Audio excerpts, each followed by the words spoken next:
Olá, sejam muito bem-vindos ao Carreira Talk Show, o primeiro talk show de carreira do Brasil. Eu sou o Paul Barramondes, estrategista de carreira e negócios e fundador da Growth Strategy.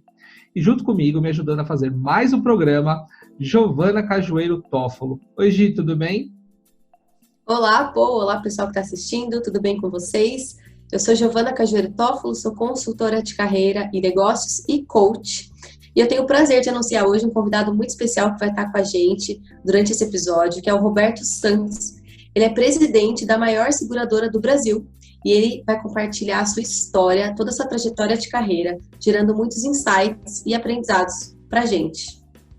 Com certeza, você vai se surpreender com essa história e nós temos o prazer de receber com muito carinho o Roberto. Roberto, tudo bem com você? Você poderia compartilhar um pouquinho da sua experiência com a nossa audiência, para a gente conhecer um pouquinho você e sua trajetória? Bom, eu trabalho em empresas e seguradoras há 39 anos. Desde 1981 eu comecei a trabalhar em uma seguradora. Por que fui parar numa seguradora? Foi por acaso. Eu não um dia, eu quero ser um dia trabalhar em seguradora, não. Foi um trabalho que pintou. Eu sou filho de um torneiro mecânico aposentado e de uma dona de casa, né? Uma família muito humilde.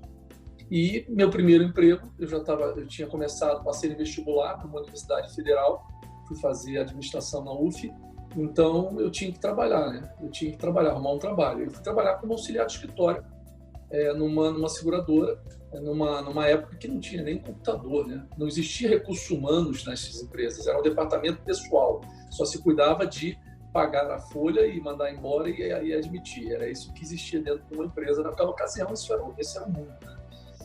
Então, eu comecei a trabalhar numa seguradora, numa área de arquivo, e fazendo faculdade à noite. Logo na sequência, depois de uns 3, 4 meses, eu vi um anúncio no jornal em que a empresa que eu trabalhava estava recrutando, ia fazer uma seleção para recrutar pessoas que estavam fazendo determinadas faculdades, a administração era uma delas, e para formar técnicos de seguro. Eu vi o anúncio no antigo Jornal do Brasil, morava no Rio, e quis fazer. Como é que eu faço aqui, né? Eu fui falar com o meu chefe. Meu chefe me levou no meu superintendente, que eu nunca tinha visto a cara dele, e disse que eu queria participar. Como é que eu fazia? Porque, poxa, se eu estou dentro da companhia é mais fácil, né? Muito pelo contrário, disse que era mais difícil. E me disse o seguinte: olha, se você quiser participar do concurso, tudo bem, você vai participar. Não vai ter nenhuma regalia, muito pelo contrário. Se você não passar no processo de seleção, não for, eram 30 candidatos que seriam recrutados externamente, e falou assim: se você não passar, você vai ser demitido. Aí eu falei: mas por quê? Porque você não quer ficar aqui na função que você está, então você vai ser mandado embora se não passar. Eu não pensei muito, eu sempre fui muito assim, ansioso, ainda mais naquela ocasião, né, com 18 anos de idade. Falei: não quero fazer, né? Eu já estava 4 meses lá naquela função, eu sabia, fazendo faculdade, aquilo não era o que eu queria para mim. Fui até irresponsável na ocasião, né? Porque o salário para mim era uma coisa muito importante, né? Eu nem falei nada com meus pais nem nada, eu fui lá e vou fazer o concurso. Passei, felizmente passei. A história seria diferente se eu não tivesse passado, talvez. Passei, fiquei 1 ano estudando para ser técnico de seguros, quer dizer, eu recebia um salário maior do que eu ganhava antes e ficava o dia inteiro na escola de seguros na época. Fui na INSEG aprendendo seguro. Então, durante 1 ano eu estudei, depois eu fui trabalhar numa área de seguro específica, lá na área lá, e aí foi uma fase assim, muito difícil, né? Foi uma fase muito difícil, porque logo na sequência eu acabei sendo promovido, virei meu primeiro cargo de liderança, eu fui ser chefe de seção, eu tinha 80 funcionários na ocasião, lembrando, não tinha computador, no início dos anos 80, eu tinha 80 funcionários, todos mais velhos do que eu. Meu chefe não falava direito comigo, nunca vi o cara sorrir, então não tinha assim, uma inspiração, não dava para trocar ideia em casa com meu pai era um torneiro mecânico, não tinha nada de liderança, e o pior de tudo foi a faculdade, porque eu fazia uma faculdade de administração, estudava à noite, e os meus professores eram acadêmicos. Numa faculdade de administração de empresas, eu tinha desafios no dia a dia, tinha dúvidas de decisão para tomar e tal, E não tinha inspiração dos professores, porque todos eram acadêmicos. Eles simplesmente fizeram curso, estudaram, fizeram bacharelado e viraram professores de administração, sendo que nunca tinham vivido a liderança. Então eu tive que ser um líder sem ter nenhuma inspiração. Então talvez essa tenha sido a maior dificuldade da minha vida profissional, mas ao mesmo tempo foi uma tremenda oportunidade, porque eu aprendi muito fazendo e errando e acertando, né? E também nessa empresa eu trabalhei por 10 anos e aí eu fui crescendo nessa empresa até chegar no patamar de ser gerente. E em determinado momento eu vi que não dava para ir mais longe do que isso, porque a empresa tinha alguns padrões para você crescer e eu não me enquadrava em todos, porque era muito importante quem você era, de que família você era, o sobrenome era muito importante para continuar crescendo. E eu era também uma outra questão, eu era o pau para toda a obra, né? Como gerente, eu resolvia, toda vez que tinha alguma lacuna na empresa em algum lugar, bota o Roberto lá que o Roberto resolve. Então, para o Roberto crescer na empresa, eu fiquei até sabendo, houve uma possibilidade e eu não fui subir, porque não, se o Roberto subir, quem vai fazer o trabalho sujo que o Roberto faz? Né? Então, neste momento, caiu a minha ficha que eu deveria sair. Depois de 10 anos da empresa, meu olho deixou de brilhar. E aí eu já circulava no mercado, que eu atuava, né? E com meu olho não brilhava mais, as pessoas percebem que se o olho não brilha, surgem ofertas. Então surgiu uma oferta para sair da empresa, e eu não pensei 2 vezes, fui lá e pedi demissão. Entreguei minha carta de demissão, que eu ia embora, aceitei o convite para ser gerente também de uma outra empresa, ganhando mais ou menos a mesma coisa, mas uma empresa não muito famosa do que a empresa que eu estava, uma empresa muito menor. Tomei a decisão e fui. Eu já casado, com filho pequeno, prestação do apartamento para pagar, minha esposa não trabalhava, meu pai me chamou de irresponsável de ter feito aquilo, e eu fui. Foi muito bom para mim, porque eu, dentro da empresa que eu trabalhava antes, como era muito grande, eu era uma pecinha só numa grande máquina. Eu não tinha ideia de como é que era a máquina. E aí, nesta empresa, por ser pequena, eu passei a entender como é que funcionava uma empresa, uma seguradora. Então, isso foi muito bom para uma característica que eu acho muito importante para um líder, é ter visão sistêmica, né? Então, a visão sistêmica foi uma competência que eu adquiri nesta empresa, porque eu participava de decisões de áreas que não eram a minha. Né? Então, eu comecei a conviver com a área de vendas, sempre fui um técnico de seguro.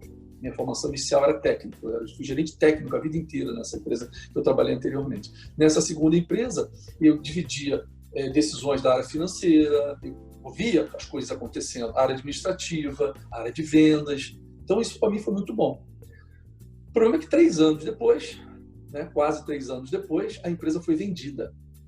E a minha função, que era uma função de matriz, de head office, o head office era em São Paulo e eu trabalhava no Rio. A empresa já tinha alguém que fazia a minha função que comprou e não houve nem tempo para me conhecerem ou para até achar se eu tinha algum valor. E aí eu já estou falando nos inícios dos anos 90, eu simplesmente fui demitido. Né? Assim, tipo, 3 semanas depois da empresa ter sido vendida, simplesmente manda embora o Roberto, né? Que era o gerente geral técnico. Fui mandado embora e, puxa, difícil, né? Porque minha mulher não trabalhava, desempregado, filho pequeno, apartamento para pagar a prestação, e meu pai no meu ouvido: eu não te falei que você não tinha sido responsável de ter saído daquela grande empresa, uma empresa que ninguém conhece, olha que deu. Né? E foi difícil, mas eu mantive a calma, né? Eu sempre tive boas relações e foi legal porque eu acabei aceitando um desafio. Eu fui contratado para trabalhar numa outra seguradora, numa função que eu nunca tinha trabalhado, que era tomar conta de uma sucursal, né? E principalmente ser responsável por vendas, coisa que eu nunca tinha feito nos 13 anos da minha função. E então isso foi bem interessante, porque eu fui fazer uma outra coisa, né? E isso me complementou como profissional, né? Então eu, que era um técnico, comecei agora a responder por vendas também, né? Nessa outra empresa também aconteceu uma coisa bacana, né? Porque depois de 11 anos trabalhando, né, 10 da primeira e 1 ano depois da segunda, eu vinha tendo chefe. Chegou um cara na empresa, pela primeira vez eu tive olhar alguém que eu deveria me inspirar. É porque essa pessoa faleceu algum tempo atrás. Acho que eu até me emociono quando falo dele. Então, foi a primeira vez na vida que eu olhava e porra, eu quero ser igual esse cara. Isso para mim foi muito importante nesse momento, depois de 11 anos trabalhando. Né? Então, mas mesmo assim, essa pessoa, quando aconteceu tudo da minha empresa, ele também acabou saindo. Né? E por indicações de amigos, eu acabei trabalhando nessa outra empresa, onde eu fiquei 3 anos, responsável por vendas. Acabei incorporando mais uma sucursal. Tive uma experiência de cuidar de vendas a nível nacional em São Paulo por essa empresa temporariamente. Mas aí algumas coisas começaram a me incomodar na empresa, de novo, valores. Né? Tinha algo na empresa que não condizia com a minha formação, com a minha educação. Né? E, de novo, meu olho começou a não brilhar mais. Aí, quando o olho não brilha, você circula no mercado, as ofertas aparecem. Sempre foi uma pessoa bem relacionada, né?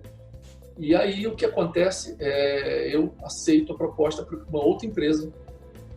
E o que me atraiu na empresa foi justamente o fato, o que ia ser uma impossibilidade de eu ser contratado. Eu não ia ser contratado porque eu não falava inglês. Eu tinha todo o perfil, mas o cara que ia me contratar era inglês e falou assim, não, você não fala inglês, então não vai dar, infelizmente. E eu virei para ele, que era o CEO da empresa, eu virei para ele e falei assim, poxa, mas aqui não é para cuidar de venda de seguro, através de corretor de seguro? O corretor de seguro não fala inglês também. Por que eu preciso falar inglês para exercer a minha função? Aí ele falou, não, porque a gente recebe muitos gestores de fora, diretores da empresa da matriz, e na tua função para ser um superintendente, não dá para não sei falar inglês. Aí eu falei, uma pena. Tá bom. Aí ele virou assim, mas por que você não fala inglês? Aí eu falei assim, olha, eu nunca tive oportunidade de falar inglês, porque lá antigamente não tinha tanto curso de inglês como tem hoje, né? Fazer inglês era coisa para rico, para filho de papai, né? Filho de papai, eu nunca fui. Mas eu falei, mas eu sempre tive vontade, porque eu gosto muito de música, né? E eu fico pegando letra de música para traduzir e tudo, mas não tá. Aí ele virou para mim assim, você faria um curso de inglês se a companhia pagasse para você? Eu falei, pô, claro. Então tá bom, eu te contrataria se você fizesse aula de inglês segundas e quartas e sextas, 7 horas da manhã, aqui dentro da empresa. Você faria? Eu falei, faço. Pô, tranquilo. E fui lá, de novo, não estava satisfeito onde eu estava, fui lá e pedi demissão e fui embora. De novo, troquei, saí da empresa, que eu fiquei 3 anos praticamente também, e fui para essa outra empresa. Nessa outra empresa foi muito boa para a minha carreira, primeiro porque eu aprendi a falar inglês, né? E, de novo, você corre atrás das coisas que você quer, né? Eu sempre tive o sonho de falar inglês. Aliás, não tive o sonho de falar inglês. Para mim é uma coisa tão distante. E quando surgiu aquela oportunidade, não pensei 2 vezes e agarrei. E aí, nessa empresa, eu tinha professores nativos que trocavam a cada 3 meses, não falavam português. E aí eu pegava sábado, sempre morava em Niterói, muitas praias. Eu chegava para o professor, como o cara era de fora, eu falei assim, você já conhece Niterói, conhece as praias? Não, isso não. Quer conhecer? Eu pego você lá nas barcas, do outro lado da poça, né? E você pega a barca, eu te pego do outro lado, a gente passa o dia conhecendo as praias, te almoça, depois te trago de volta. O cara, pô, legal, vamos. Ele não falava português, então para mim era o dia inteiro praticando inglês de graça, né? E assim aprendi a falar inglês, né? Não tenho um inglês polido, mas eu falo bem, escrevo razoável, entendo muito bem e me viro sempre. Já fechei negócio, inclusive pegar avião e a Denver fechar um negócio sozinho em inglês. Então me viro muito bem, já fiz várias apresentações em inglês, cursos em inglês fora, isso foi bom para a minha carreira. E nessa empresa também foi muito bom, porque era uma empresa inglesa, isso aí ainda nos anos 90, que praticava muito a questão, já no final dos anos 90, de planejamento estratégico, né? Então foi muito bom para mim, me ajudou a passar a pensar de forma estruturada, fazer planos de ação e tal. Então eu aprendi muito nessa empresa. Mas, de novo, tinha algumas coisas que não batiam muito com o que eu acreditava como valores, né? E, sem entrar em muitos detalhes, de novo, meu olhinho parou de brilhar, né? Parou de brilhar, de novo, sempre fui uma pessoa de mercado, porque eu esqueci de falar aqui, mas eu fui professor, né? Naquela primeira fase minha, eu casei cedo, então precisava ganhar dinheiro, não ganhava muita coisa. Então, foi difícil para mim a primeira fase, início da minha carreira, porque eu trabalhava de dia e dava aula de noite, e ainda fazia faculdade ao mesmo tempo, né? Em cidade diferente, porque eu casei e fui morar no Rio, estudava em Niterói, que é onde eu morava anteriormente, quando eu fiz vestibular, passei para a UF, então fazia em Niterói, trabalhava no centro e dava aula no centro também. Então tinha dia que eu não tinha aula, faltava aula para dar aula, para poder ganhar um dinheirinho, E como professor, acabei tendo muita exposição, conheci muita gente, que foi muito bom para minha carreira, e de novo, convite para sair, para voltar para a área técnica, né? Então eu fui lá, não pensei 2 vezes e pedi demissão. E depois que eu pedi demissão, aconteceu até um fato, assim, que não cabe falar aqui, mas que só confirmou a minha decisão de que aquilo não era uma empresa que eu deveria estar trabalhando, que não tinha valores muito corretos também. Saí e fui para uma outra empresa, multinacional também, dessa vez uma empresa italiana. Nessa empresa eu voltei para ser técnico, né? Então assumi a função técnica na empresa, o clima era ótimo, estava tudo muito bem, tudo muito bom. Foi um choque cultural, porque eu vinha de uma empresa inglesa e o meu embasamento todo de planejamento, eu cheguei lá, era uma bagunça, não tinha planejamento, e foi um choque cultural para mim, embora a parte de relacionamento era muito boa, né? Mas, depois de 7 meses, eu tive um convite para sair, e aí foi estranho, foi a primeira vez, meu olhinho estava brilhando, quiseram comprar meu passe, e eu não queria ir, um headhunter insistiu, eu fui fazer uma entrevista com o CEO dessa empresa, uma empresa multinacional também, mas simplesmente eu falei, eu vou lá para conhecer a pessoa, para trocar ideia e tal, né? Mas não vou, tá? Já deixa... Não, tá bom, de qualquer maneira a pessoa quer te conhecer. Eu fui. No final, a empresa queria comprar meu passe, me encheram tanto o saco, eu conversei com um amigo, meu amigo, bota lá uma proposta lá, sabe, que não vão topar mesmo, só para se livrar desse negócio. Eu fiz uma besteira, cometi um erro, que eu escrevi o que eu queria para ir, não só mais questão de grana, mas era uma empresa que estava passando uma fase muito difícil depois de uma fusão no Brasil, e tinha um clima muito, muito horrível na empresa, muitos problemas de clima assim, pessoal, e eu botei lá uma regra, um negócio que eu queria uma garantia de emprego de 2 anos. Se eu fosse mandado embora, eu tinha uma multa para a empresa para eu sair, se eu tivesse que sair. E eu botei, né? Ninguém vai topar um negócio desse, só que toparam. E eu escrevi isso. Então, meu olhinho brilhando, e eu escrevi que ia embora, não teve jeito, foi muito difícil para mim, mas eu fui embora, cumpri minha palavra, saí da empresa, não me arrependo, saí, expliquei o que tinha acontecido. Nessa empresa não era nada diferente do que eu imaginava que ia ser, foi muito difícil, mas também foi muito rico, muito aprendizado. E, de novo, esta empresa, eu fiquei sabendo no início de um ano que essa empresa ia embora do Brasil, ia fechar as portas se não fosse vendida. Tinha que arrumar um comprador para a empresa. Eu acabei ajudando também a achar um comprador. E essa empresa, então, comprou a empresa depois, assim, aos 44 do segundo tempo, porque ela tinha que ser vendida até 31 de dezembro. Se não fosse ser vendida até 31 de dezembro, parava de vender seguros e ia só pagar indenizações. Então, 31 de novembro, a empresa foi assinar o contrato, uma outra empresa comprou, que é a empresa onde eu trabalho hoje. Então, nesta empresa, eu acabei ficando, que foi comprada. Então, a empresa que eu sou hoje, eu então comecei lá como responsável dessa empresa que foi vendida, porque os gringos foram embora, e eu fiquei como responsável dela, né, a pedido do comprador, que eu não conhecia, o cara que era o controlador da empresa, que hoje eu sou o CEO. E lá continuei minha carreira, até em 2018 assumi como CEO da empresa, que comprou a minha empresa que eu trabalhava há 14 anos atrás. Então, essa é basicamente minha formação. Eu acabei fazendo essa faculdade de administração, que foi uma grande frustração. Foi uma grande frustração, porque aprendi muita coisa de livro, mas muito pouco que foi utilizado na minha vida profissional. Então, de novo, fiz vários cursos no Brasil, no exterior, cursos de gestão, que foram muito mais importantes para a minha carreira do que a minha própria faculdade. Sempre trabalhei muito, e em função de tudo isso, não tive tempo, inclusive, de fazer um MBA, não tenho MBA, não tenho pós-graduação, não tenho nada disso, só tenho uma faculdade e vários cursos de gestão. Muito legal, Roberto, obrigada por compartilhar com a gente. 39 anos, né? Qualquer um, né, pô? Com certeza. E aí a gente vai fazer um intervalinho aqui rapidinho para a gente assimilar esse montante de informações e aí a gente volta a seguir já para te encher de perguntas. Mentira. Um pouquinho, tá só bom. Algumas. O mundo mudou. A forma como trabalhamos e aprendemos nunca mais será a mesma. Você está preparado para este novo mundo? Quais são as estratégias que você vai utilizar para entregar resultados e se destacar em um mundo cada vez mais digital?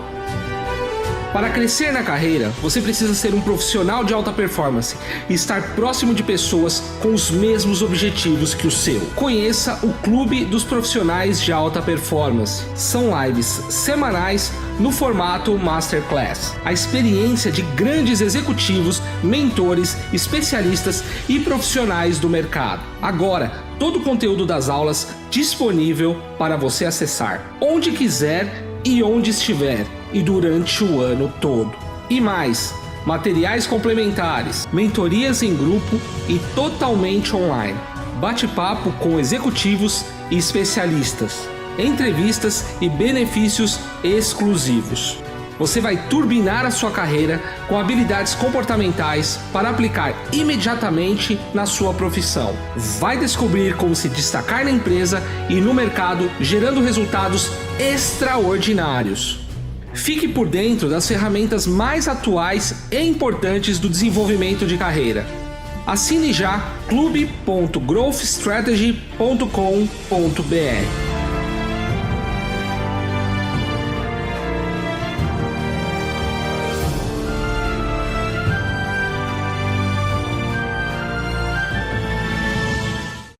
Voltamos. Roberto, uma trajetória incrível de carreira e com muitas coisas que muitos profissionais que eu conheço, a minha vida não passaram, né? E eu imagino a dificuldade que você teve ao longo dessa trajetória, principalmente pelo que você comentou. Poxa, estudou administração, assumiu um cargo de gestão e as pessoas que estavam ao seu redor eram acadêmicas, né? Nunca tinham passado pela experiência. E eu, particularmente, né, até o ano passado, era gestor de uma grande multinacional, estudei muito sobre gestão até chegar nessa posição, e mesmo estudando muito, eu sei o quanto é difícil você liderar uma equipe. Imagina quando você não tem nenhuma referência, ou quando as referências que você tem são livros, né? Como é que foi esse processo, esse aprendizado seu, para lidar com pessoas, que é algo extremamente complexo, sem ter um espelho, sem ter uma pessoa que te orientasse em relação ao que fazer? Como é que foi isso? Um misto de, primeiro, erros e acertos, né? Você vai tomando decisões e vai assim. Eu considero que eu tive algumas, hoje olhando para trás, e eu passo muito para o meu time, para minhas equipes. Por exemplo, nós temos lá na companhia, todo mês, eu tenho uma conversa com todos os novos líderes. Quem assume um cargo de liderança na empresa tem uma conversa comigo de 3 horas, onde eu falo de toda a minha carreira, de quais são as competências que eu aprendi na minha carreira, que são importantes, que eu enxergo num líder, né? Então, a primeira delas é a questão da justiça, né?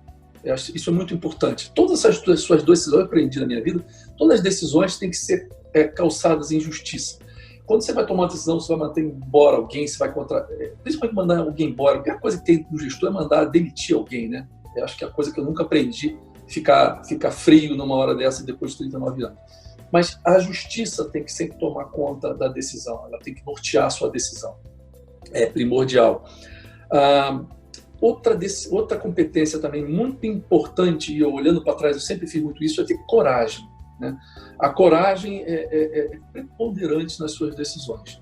Você não pode ficar em cima do muro, né? Você pode errar por um monte de motivos, menos por omissão. Por mais difícil que seja a decisão que você tem que tomar, se você olha, é justo tomar aquela decisão, você tem que ter coragem para tomar a decisão. Então, quando você faz isso, você tem coragem de tomar uma decisão com justiça, o universo conspira a favor e as coisas dão certo. Tá? Então, isso eu aprendi muito na vida. Uma outra competência muito importante, é o desprendimento. Né? O desprendimento, quando você tem desprendimento e você alia o desprendimento, você tem desprendimento, você tem que ter uma outra competência, que é humildade. Você tem que ser humilde sempre, simples, humilde. Você tem que gostar de gente para ser líder. Você tem que gostar de gente, então você tem que ser humilde para se aproximar das pessoas. E você tendo desprendimento é uma coisa muito poderosa. Eu aprendi nessa última empresa que eu trabalho, eu não falei sobre isso, eu falei a questão de brilhar o olho e tudo, né? Depois de trabalhar em 5 empresas, foi nessa empresa que meu olhinho brilhou eternamente. Porque tinha algo que eu procurava e eu não sabia, eram valores.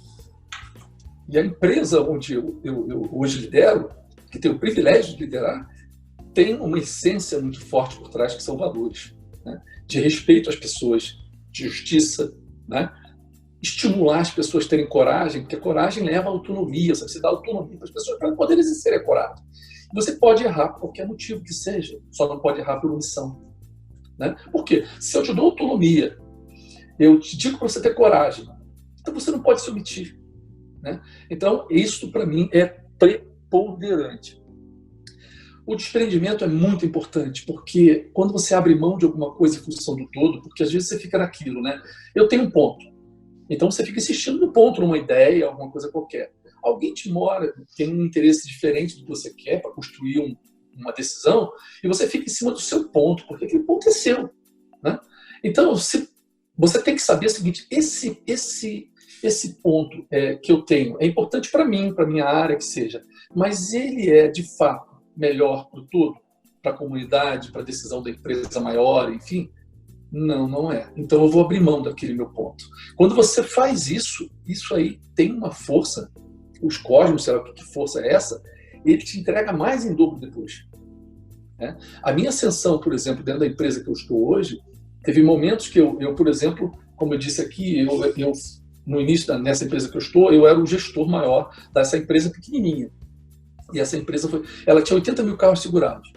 Quando essa empresa tinha 1.300.000, 1.400.000 carros segurados, é uma trajetória de sucesso dentro da corporação. Essa empresa que eu liderava, que eu ajudei a construir, junto com o time que eu montei na época, me chamaram para abrir mão dela e tomar conta de outra coisa. Falei, pô, depois que o negócio ficou bom, ficou grandão, eu vou abrir mão disso, né? Eu podia ter resistido.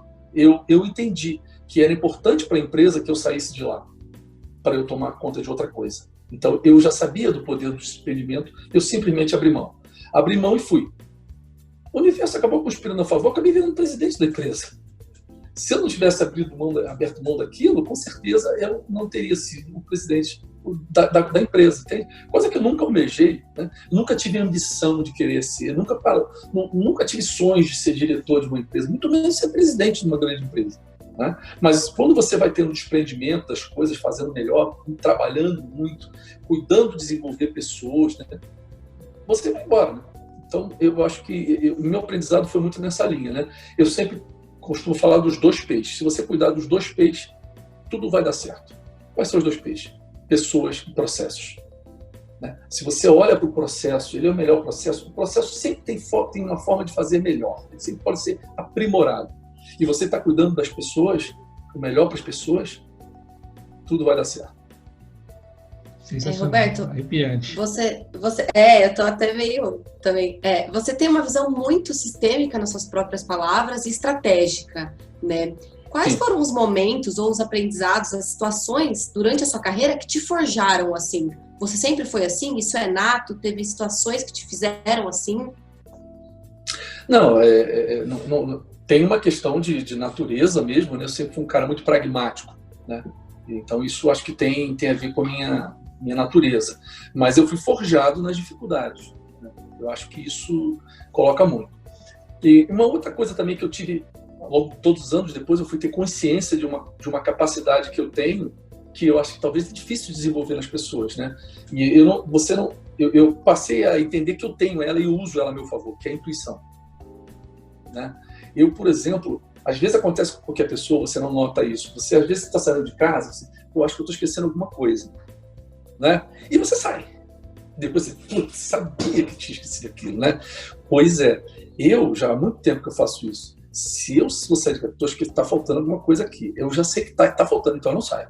Eu começo a fazer um checklist de tudo e eu descubro o que está faltando antes de eu sair.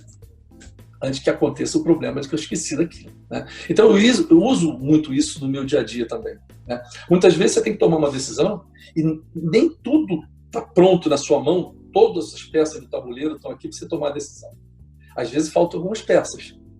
E na maioria das vezes falta, porque é muito importante você ser rápido na decisão, né? Você tem que tomar a decisão rápida. E para tomar rápido, falta um monte de coisa às vezes. Então, às vezes, você não tem, é melhor não esperar ter tudo. Aí o que falta? O que você usa nesse momento? Você usa a intuição, né? Aí eu olho para aquilo ali, deixa eu sentir o cheiro disso, né? Eu costumo falar muito isso, né? Na minha vida profissional, por exemplo, tem negócio de sinistro, né? Eu gosto de pegar um processo sinistro, assim, só cheirar ele para ver tá esquisito isso aqui, tá faltando alguma coisa aqui, tem alguma coisa aqui esquisito nessa história. Na maioria das vezes, não é sempre, tinha a ver, né? Tinha a ver. Essa semana passada eu entrevistei, 2 semanas atrás, estava entrevistando uma candidata na empresa para um cargo bem elevado, e entrevistei a moça e era perfeita, sabe? Perfeita, assim, mas... E olha que fiz a entrevista remota, né? Não foi pessoal. Eu gosto muito do contato pessoal. Aliás, o que mais faz falta nessa fase da pandemia é o contato pessoal. E eu virei depois... Várias pessoas já tinham entrevistado. Eu era a última pessoa para bater o martelo. E eu virei para a diretora nossa de RH e falei assim, ó, o cheiro não tá bom. Tem alguma coisa errada nessa moça. Ah, mas as referências são boas e tudo. Eu falei assim, olha, tenta ver alguém que já trabalhou com ela. Não pega referência da empresa, assim. Tenta achar nas empresas que ela trabalhou alguém que você conheça. Vamos achar alguém que trabalhou lá que possa dar uma referência dela lá. E falei isso. E a menina foi atrás e a diretora RH falou assim, tu é fogo, hein? O que foi? Essa mulher, ela é o diabo vestindo Prada. É mesmo? É. Porque para cima ela é maravilhosa, mas com o time dela é horrível. Ela tem 2 caras, me falar. Isso não estava visível, foi intuição, né? Então eu acho que isso é uma questão que eu passei a usar bem, me ajudou muito na minha vida profissional também, a intuição. Sensacional. Roberto, tem 2 características que eu percebi que são muito interessantes suas, que é o desprendimento do eu, né? Principalmente no exercício da liderança. Isso é muito difícil, né? Porque quando você chega numa posição de liderança, você quer imprimir a sua visão na equipe e muitos líderes acabam se perdendo onde não houve a equipe, e isso é muito prejudicial. E uma outra característica é a sensibilidade, né? Essa intuição que você tem, que você utiliza muito bem, ou seja, você ouve aquela vozinha que eu acredito que todas as pessoas têm, mas às vezes anula essa voz, e é essa voz que vai te ajudar. E isso veio da onde? Veio da sua criação, veio do aprendizado mesmo com a vida, da onde veio essas 2 características tão importantes que com certeza te projetaram até onde você chegou? A questão da humildade é muito importante, porque essa história de você trabalhar em grupo, eu tenho uma personalidade muito forte, né? Durante muito tempo eu não deixava a bola quicar, eu decidia, né? Eu fiz coaching, né, 2 vezes na minha vida, as 2 vezes nessa empresa que eu estou. A primeira, quando eu entrei logo, né, quando eu fui a função que eu assumi, e depois, quando já no processo de preparação para ser o CEO da companhia, eu fiz coaching de novo, com outra pessoa.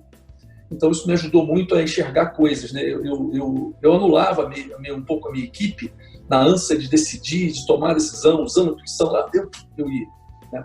E eu passei a perceber que as pessoas precisam ter espaço, né? Então, passei a desenvolver a escuta desarmada, escutar de forma genuína, né? Então isso me ajudou muito. E a questão da humildade, né? Isso é uma coisa que eu encontrei na empresa que eu trabalho também, é muito importante, porque você tem que entender, eu falo isso com meus líderes, você não pode ter uma equipe igual a você, a diversidade é fundamental. Porque se todo mundo pensar igual a você, se você tomar uma decisão errada, e você vai tomar a decisão errada, você não vai ter oportunidade de alguém dizer para você. Se você pratica a escuta, você propicia que as pessoas falem, você cria um ambiente que as pessoas possam falar o que acham, né? Com toda naturalidade, você escuta, você deixa as pessoas falarem, então isso te ajuda a construir um ambiente melhor, né? E a questão da humildade é fundamental, né? Na nossa empresa lá, por exemplo, eu trabalhei em empresa que tinha entrada para gerente, entrada para funcionário diferente, elevador separado, se virava de diretor, ganhava banheiro na sala. De repente, até brincava com os colegas depois, né? O diretor deve ter pinto diferente, né? Não pode fazer xixi junto dos outros, né? Então, dele ninguém pode ver. Essas coisas, né? Na nossa empresa, nem o presidente da companhia, nem o presidente do conselho tem uma vaga marcada para ele, né? São 5 andares, né? Os funcionários e diretor, todo mundo fica no mesmo lugar. Os 2 últimos andares, os mais fundos. E quem chegar por último vai botar no último andar, mesmo que seja o presidente do conselho. Não tem isso, né? Tem um filme que eu gosto muito, né? O Advogado do Diabo, né? A última frase do Al Pacino, né? Vanity, my favorite sin, né? Quer dizer, isso é muito forte, né? A vaidade, eu sempre tomei muito cuidado, eu fui crescendo, mas eu sempre assim, porra, e é fogo, né? Porque acontece o tempo todo, né? Você quando recebe elogio, você se enche, Mas você tem que lembrar, né? O pecado favorito. Cuidado, né? Isso é muito, muito importante, né? Quando eu estava lá nessa empresa, começou a crescer muito, começou a ficar grande, e a gente eu falo pro meu pessoal, né? Pessoal, vamos sandálias da humildade, né? Nós fomos colonizados, nós somos colonizadores. Teve uma vez que a gente tinha fechado um ano assim, fantástico de resultado, de crescimento, né? O próprio presidente da companhia elogiando todo mundo na minha empresa, né? Daquela empresa pequenininha que era o filho bastardo, mas estava fazendo bonito, né? E o pessoal se enchia. Aí eu lembrei de uma coisa que eu tinha lido sobre uma cerimônia que acontecia na Roma antiga, quando os generais iam para a guerra, conquistavam as vitórias, então eles chegavam, tomavam banho, aquela coisa toda. Aí tinha um desfile que eles faziam pela Roma, né? E que o comandante ia na frente do carro mostrando os ouros, os escravos, tudo, né? E a população vinha para a rua batendo palma, né? E o comandante da tropa que fez aquilo, o general, ele ia lá em cima do carro. Só que o imperador botava um escravo escondidinho embaixo dele, falando: olha, você não é nada, você é igual a qualquer um, você vai virar pó de qualquer jeito. Para quê? Para equilibrar aquele negócio todo, assim, para ele não se sentir e crescer demais, né? Então, isso sempre umas coisas que me marcaram, que faz muito bem. A gente prega isso muito na companhia, que é a questão da simplicidade, da humildade, né? Que você não é nada, você está naquela função. Ninguém é melhor que ninguém. Eu falo com a companhia, né? As pessoas vão lá na nossa empresa, entram na recepção, a pessoa que vem de fora, todo mundo aqui tem uma cara boa de felicidade, todo mundo é muito cortês, com uma cara boa e tal. Eu falei, sabe por quê? Todo mundo aqui é importante. Ninguém é mais importante do que outra pessoa, né? Algumas pessoas têm mais responsabilidade do que outras, mas todo mundo é importante para tudo. A pessoa que dá um sorriso na recepção da companhia é tão importante quanto o CEO, né? Então, isso é fundamental para um líder entender e ter essa consciência que você não é nada, você está naquele momento só. E você tem que fazer o seu melhor para tudo, né? Para a missão que você tem. Uau, né? Uma aula de cultura organizacional, né? E, Roberto, se a gente pudesse definir um desafio, o maior desafio da sua carreira, qual foi e o que você tirou de aprendizado dele? Foram tantos, difícil falar. Já contei alguns aqui, por exemplo. Talvez o maior desafio meu foi ficar desempregado, conta para pagar, um monte de coisa, e ter que arrumar outro emprego, né? E dar a volta por cima e depois ir trabalhando numa função que não era minha, que era vendas. E naquela época era muito antagônica as forças, né? Ou você era da área técnica ou você era de vendas. Não tinha esse negócio do cara cuidar de venda e ter sido da área técnica, né? Você ou era do time ou do outro. Os times brigavam o tempo todo. E eu, com uma formação técnica depois de muitos anos, ser responsável por vendas, né? Foi um desafio muito grande para mim. E cuidar de vendas, porque tinha um conceito de que o cara de venda vende qualquer coisa, né? Problema de quem fez o produto, né? Eu só vendo, né? E eu tendo uma formação técnica, ter que vender alguma coisa talvez que não acreditasse, ou você não vende, né? Se você não acreditar naquilo que você está vendendo. Mas felizmente foi numa empresa que tinha um equilíbrio bom de forças, né? Então, para mim foi legal isso. E também tive a sorte de uma pessoa ter me enxergado um potencial que eu mesmo não sabia que tinha para vendas. Então, isso foi legal. Mas foram vários, né? Esse desafio, por exemplo, você sabe o que é? Eu era diretor de vendas de uma empresa multinacional. O meu chefe, que era um espanhol, me chama para dizer o seguinte: ele nunca tinha fechado a porta. Ele me chamou na sala dele e fechou a porta. E falou: houve uma decisão mundial tomada lá na empresa na França, de que empresas que não fossem tal situações, a empresa operava em 66 países, ia ter que sair de vários países. Então, a gente vai fechar as portas em 31 de dezembro se a gente não vender. E ninguém pode saber disso. Aí tem que arrumar um comprador para a companhia. Não contratou nenhum banco de investimento para procurar um comprador. Nós temos que fazer nossos conhecimentos aqui. Eram 6 diretores, todos gringos, eu e um outro brasileiro, que é o administrativo financeiro. A gente tem que arrumar alguém para comprar a companhia. Se não arrumar até 31 de dezembro, a gente fecha. Ora, e eu era o diretor de vendas. Eu não podia ir com aquela espada na minha cabeça. Tinha que continuar animando o meu time, né? Não podia falar nada para ninguém o que estava acontecendo. Uma coisa curiosa na época, né? Eu pensei assim, poxa, eu vou ter que... Vai ser difícil isso aqui, né? E eu vou ter que fazer algo para cuidar da minha saúde. Porque, por mais que eu consiga fazer tudo isso, o meu corpo vai pagar a conta em algum momento dessa fase da minha vida. E foi justamente o que eu faço. Eu jogava tênis. É o único esporte que eu fazia. Eu jogava tênis. Eu tinha parado de jogar futebol. Eu joguei futebol há muitos anos. Eu tinha parado de futebol porque tinha machucado o joelho. Quase fiquei uns, sei lá, 3 meses com a perna ferrada. Por pouco eu não fiquei fora do trabalho, né? Então eu falei, não vou jogar mais bola, não. E aí comecei a jogar tênis. Eu jogava tênis. Só que tênis, jogava no fim de semana, no sábado e tal. E tênis não é uma coisa assim mais forte. Eu pensei, não, eu já sei o que eu vou fazer. Eu vou começar a correr. Aí eu comprei um par de tênis e eu corro até hoje. Isso foi em 2003 e eu corro até hoje. Participei de várias meias maratonas e tudo por conta disso. Então acho que esse foi um grande desafio. Não deixar a peteca cair, manter o ânimo da minha turma e, felizmente, a companhia acabou sendo vendida para um grande empregador, né, que é a empresa que eu trabalho hoje. Tanto prova você vê, o cara que foi, não é nativo da empresa, né, não é puro sangue, e virar presidente da empresa. Não é qualquer empresa que permitiria uma coisa dessa, né? Então, acho que talvez esses 2 momentos, para mim, foram os mais desafiadores que eu tive. Quando eu perdi o emprego e quando a empresa foi vendida pela segunda vez, assim, e ter que manter o ânimo da turma para cima. Fantástico. Roberto, é uma das coisas que você comentou muito, a questão de valores, né? E imagino que seus olhos brilhavam ou eles apagavam, né? Ou deixavam de ter o brilho a partir do momento que você via alguma coisa que feria os seus valores, né? E isso é notável, no exercício da sua liderança, pelo tudo que você falou. E aí teve essas oscilações entre o seu olho brilhar e o seu olho não brilhar, né? E é claro que é sempre uma dificuldade das pessoas, né, de identificar esse momento. Muitas vezes o olho não brilha e ela continua muito na organização até tomar uma decisão. E você tomou essa decisão relativamente rápido, né? Você usou isso como tomada de decisão. Mas como é que foi isso internamente? Foi difícil tomar essa decisão de você entregar uma carta de demissão quando o olho não brilhava? E o pior, né? Entregar uma carta de demissão quando seu olho estava brilhando, né? Como é que foi esse processo? Foi muito mais difícil entregar a carta de demissão quando o olho estava brilhando. Quando não estava brilhando, óbvio que eu nunca entreguei uma carta de demissão sem ter outro lugar para ir, né?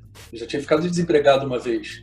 Então, meu olho parou de brilhar e as ofertas apareceram, né? Mas não foi difícil fazer isso, entregar uma carta de demissão, porque eu não tinha outro lugar para ir. Não necessariamente para ganhar mais, mas aqui eu não fico mais. Aliás, uma coisa que muito me magoa, e eu vi várias vezes, vou continuar vendo nas empresas onde eu trabalho, às vezes um cara tem ou brilhando ou não brilhando o olho, o cara tem uma oferta para ir embora, aí quer, dá para tentar me dar um aumento para poder ficar, né? Ou me manda embora, que eu tenho sabe? Ou mente que tem, mas eu quero mandar ele embora porque eu não estou feliz. Cara, se você não está feliz, a decisão tem que ser tua, né? Eu acho horrível isso. Eu nunca pedi aumento para ninguém. Eu nunca pedi aumento para ninguém na minha vida profissional. E eu não gosto de dar aumento para alguém quando alguém pede. A coisa mais bonita que tem é quando você chama uma pessoa que trabalha com você, você diz, cara, estou te dando aqui um aumento de mérito por tudo que você está entregando, e o cara não está esperando. Né? Agora, você dá aumento para alguém porque o cara te pediu, perdeu a mágica toda aqui, né? Então, eu acho o seguinte, você tem que ser feliz no seu trabalho. Você tem que acreditar no que você está fazendo. Se você acredita no que você está fazendo, você é feliz. Se você não está feliz, cara, pede boné e vai embora. Busca uma solução para ir embora e vai embora para ganhar a mesma coisa, para ganhar menos. Vai ser feliz, é o mais importante. Um líder não pode deixar de ser feliz. Porque se ele não for feliz, ferrou tudo.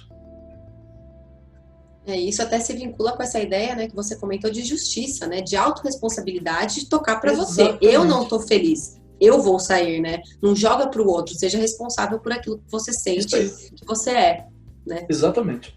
E aí, Roberto, para a gente já ir encaminhando para o final, essa é a pior parte, mas, né, fazer o que eu tenho um chefe aqui, ó, dos horários, fala para mim uma indicação de livro, um livro que te marcou, não precisa ser necessariamente um livro técnico, mas um livro de cabeceira que você leu e que te impactou de alguma forma. Você sabe que quando eu converso muito com funcionários, com líderes, hoje eu tenho uma live com os funcionários todos da companhia, né? Até hoje, 4 horas da tarde, eu faço a cada 15 dias, até principalmente na pandemia. Né? Uma coisa que eu digo muito, que me ajudou muito, é ler. Né? Leitura, né? Eu sempre leio um livro técnico, de alguma coisa técnica, e ao mesmo tempo estou lendo um livro de ficção, uma coisa que não digo não é exatamente técnico, alguma coisa que te vai fazer tem a ver com a tua carreira, com a tua formação, que possa ser usado no teu trabalho, não necessariamente um livro técnico, né? E um livro de brincadeira, né? Para te distrair. Ao mesmo tempo você vai lendo os dois, né? E eu até escrevi mês passado, até peguei para dar uma lida, ver se você falou na história do livro, o que é que eu vou falar? Você tem muita coisa, né? Eu estou lendo dois nesse momento, uma ficção que é As Intempéries da Morte, do José Saramago, um livro antigo, mas bastante interessante. É um dia que num país fictício e que a morte resolve fazer greve. Então naquele país não morre ninguém. Para de morrer. Parece um negócio legal, né? Mas dá um monte de problemas. Você imagina muitas mortes de pessoas morrem. E as seguradoras também sofrem, porque as pessoas não fazem mais seguro de vida, porque ninguém morre, então não tem seguro de vida. Enfim, é bem legal, até que em determinado momento a morte aparece e fala assim, acabou a greve, a partir de amanhã eu volto. E todo mundo que não tinha morrido vai morrer ao mesmo tempo. Então é bem legal. José Saramago tem um pouco a ver, é bem com comédia, ficção, mas tem até a ver com o momento que a gente está vivendo aqui no Mozinho Negro. Mais um outro livro legal, sobre esse eu escrevi uma resenha agora na revista de seguros da CNSEG, que é A Justiça. Não sei se vocês leram, é de um professor de Harvard chamado Michael Sandel. Esse livro é sobre as palestras que ele faz. E é bem legal porque eu falei muito da questão da justiça, né? E, às vezes, a decisão justa não é moralmente correta. Isso é muito interessante. E esse livro é um compêndio de todas as palestras que ele faz e ele dá exemplos do cotidiano, né? Situações concretas que têm a ver com a decisão de você tomar. Então, para um líder, um gestor, eu acho uma leitura imperdível. Quem me indicou foi meu filho. Meu filho, quando eu trabalhava lá, eu fiquei desempregado, ele está com 32 anos hoje. E ele me indicou esse livro. É maravilhoso, né? Então, tem situações assim, por exemplo, posso falar rapidamente aqui, uma incursão de militares americanos no Afeganistão, uma situação concreta, são situações verdadeiras. Eles estavam numa montanha, eram, 20 e poucos militares, e eles tinham que atacar uma unidade de terroristas lá, dos afegãos lá e tal. Então, eles estavam na montanha, assim, no entardecer, e eles estavam esperando a hora de fazer o ataque. Um efeito surpresa para eles era tudo. Nisso aparece um pastor afegão, um civil, nada a ver, né? E o civil viu os caras. Então eles tinham, né? Mata o cara, porque se ele continuar ele pode dedurar a gente. Eu falei, mas não é a visão correta matar o cara é um civil, pô. E ficou aquele conflito. Alguns militares queriam, e o comandante tinha que tomar a decisão. E ele tomou a decisão moralmente correta, porque o pastor jurou de pé junto que não ia falar nada para ninguém, não tinha nada a ver, de seguir a vida dele com as ovelhas dele lá que estava. E não mataram o pastor, não tinha como segurar o pastor lá também, né? Deixaram o pastor embora. E aí o pastor dedurou. Eles foram pegos de surpresa pelos afegãos. Praticamente vários militares morreram, soldados morreram, né? E o comandante depois ficou se pensando, a minha decisão não foi a decisão justa, porque eu poupei uma vida, e por ter poupado aquela vida, várias vidas se perderam, né? Por conta de uma que eu... Então, qual é a justiça aqui? Qual era a decisão justa, né? Então, esse livro fala muito dessas situações concretas, que quando tomar uma decisão, né, de justiça, você tem que procurar. A justiça não é só o que é moralmente correto. Fantástico. O nome do livro é Justiça. Não conheci esse livro, eu sou um leitor voraz, eu leio muito também e com certeza vou procurar, quero ler, eu acho muito interessante essa visão. E Roberto, para a gente já ir caminhando para o final, né, como a gente falou, se você tiver que dar uma dica, né, para as pessoas que querem crescer na carreira, que querem dar o próximo passo, que dica você daria para essas pessoas? Deixa de lado a ambição, primeira coisa. Não pensa muito onde você quer chegar. Ter sonho é importante, mas a ambição tem que ficar de lado. Ser um pouco saudavelmente positivo é legal, né? Fazer o bem sempre, cuidar de desenvolver pessoas sempre. Eu acho que quando você faz tudo isso, o universo conspira a favor, né? E muita leitura. Né? Eu acho que leitura é primordial. Sempre ler, isso vai te abrir um mundo, vai te melhorar teu vocabulário, vai te trazer vivências, né? Então, acho que a leitura, para mim, foi muito, muito primordial na minha formação. muito mais do que a formação acadêmica, né? Aliás, quando eu fui convidado para ser o presidente da companhia, eu tomei um susto, né? Não tinha ideia de que isso ia acontecer, né? Só um minutinho, estou gravando. E desculpa. Então isso foi uma surpresa muito grande, né? E uma coisa me chocou, assim, pô, mas peraí, cara, como é que eu vou ser o presidente dessa empresa, né? Que é uma das maiores empresas do Brasil, e, poxa, eu não tenho nem pós-graduação, cara, não tenho MBA, vai pegar mal isso, né? E aí, pessoal, mas isso aqui na nossa empresa não tem nada a ver, não é o mais importante. O mais importante é quem você é, né?